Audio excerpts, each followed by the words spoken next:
বিভিন্ন অনুষ্ঠানে অনেকটা বিভিন্ন দিবসে আর কি, জাতীয় দিবস এটা গাওয়া হয়। এটা 47-এর জন্য গাওয়া হয় তাদের। আমরা 71-এর জন্য হয়তো এই গানটা গাইনি, অন্য গান গেয়েছি। কিন্তু এখন যে প্রসঙ্গটা এসছে মোহিনী চৌধুরীর সেই কবিতা যেটা পরে গান হয়েছে, সেটা খুবই প্রাসঙ্গিক। কারণ এখানে দীর্ঘ 17 বছরে দেশনেত্রী বেগম খালেদা জিয়া থেকে শুরু করে শেষ পর্যন্ত যে আমাদের সন্তান শহীদ হয়েছে, তার নাম যেই হোক, অজানা শহীদ হোক, তাদের প্রত্যেকের এই যে কন্টিনিউয়াস ধারাবাহিক রক্তদান, অবদান, ত্যাগ, এগুলো সবকিছুর সমন্বয়ে এই সোপানগুলো তৈরি হয়ে 5ই আগস্ট হয়েছে।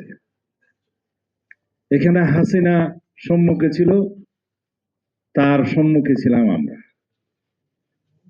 হাসিনার পিছনে অনেক শক্তি ছিল, রাষ্ট্রযন্ত্র ছিল, বিদেশি শক্তি ছিল, আমাদের সামনে ছিল আমাদের সাথে শুধু জনগণ, নিরস্ত্র, এবং আমাদের নিরহ নিরস্ত্র জনগণ এবং ছাত্র সমাজ, যারা খালি হাতে লড়াই করে এই সশস্ত্র দানবের বিরুদ্ধে বিজয় অর্জন করেছে। তাদের উচ্চারণ ছিল বুকের ভিতর কি যেন অনেক ঝড়, বুক পেতেছি গুলি।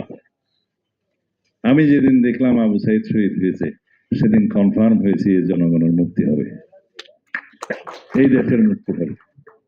যে দেশের ছাত্ররা বুকে গুলি নিতে পারে দেশের জনগণের মুক্তির জন্য রাজপথে, সেই দেশের জনগণ অবশ্যই মুক্তি পাবে, সেটা আমার তখন বদ্ধমূল ধারণা হয়েছিল।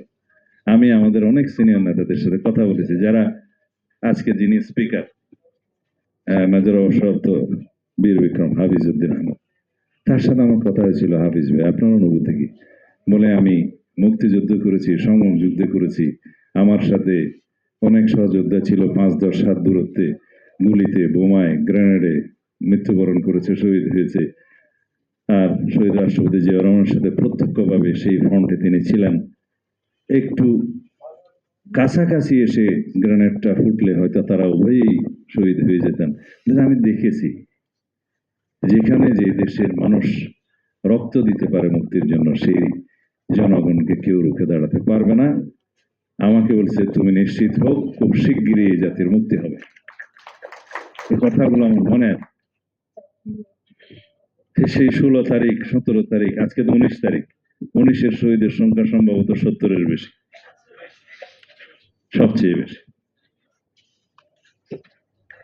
আমরা এই এত রক্তদানের মধ্য দিয়ে যে মুক্তি পেয়েছি, যে গণতান্ত্রিক পরিবেশ পেয়েছি, কথা বলার অধিকার পেয়েছি, বাক ব্যক্তির স্বাধীনতা পেয়েছি, একে আমরা সংরক্ষণ করতে হবে। ফ্যাসিবাদ বিরোধী জাতীয় ঐক্য যেটা গড়ে উঠেছে, তাকে আরো শক্তিশালী করতে হবে।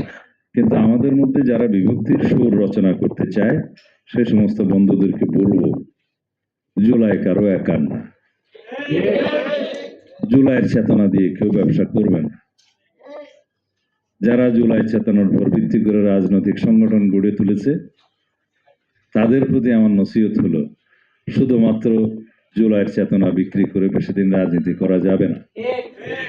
যারা শুধু এমপি মন্ত্রী হওয়ার জন্য, উপদেষ্টা হওয়ার জন্য জুলাইকে ব্যবহার করেছেন, তাদের এখনো সময় আছে যে নতুন বন্দোবস্তের, নতুন রাজনীতির নতুন ধারা প্রণয়ন করার যে অঙ্গীকার তারা করেছে, আমার বন্ধুরা করেছে, তারা যেন নতুন বন্দোবস্তের নতুন ধারাটা মানুষের সামনে প্রকাশ করে, কিন্তু পুরাতন বন্দোবস্তের আদলে নয়। তারা নতুন বন্দোবস্তের রাজনীতি কথা বলে পুরাতন বন্দোবস্তের মতো আওয়ামী বন্ধুদের, যোদ্ধাদের সাথে দেখা করতে যাবে, সেটা সঠিক নয়। সুতরাং জনগণের সামনে তাদেরকে উন্মুক্ত হতে হবে যে নতুন বন্দোবস্তের রাজনীতি কোনটা। দায় ও দরজের রাজনীতির যে ভাষাটা, আমার কিছু কিছু বৃদ্ধ বুদ্ধিজীবীর ভাষা, তারা আমারও বন্ধু, পুরাতন বন্ধু বিশ্ববিদ্যালয়ের, শব্দগুলো উচ্চারণ করে যে নতুন বন্দোবস্তের রাজনীতি, দায় ও দরদের রাজনীতি, এত বাক্য বিশারদ হওয়া ভালো না।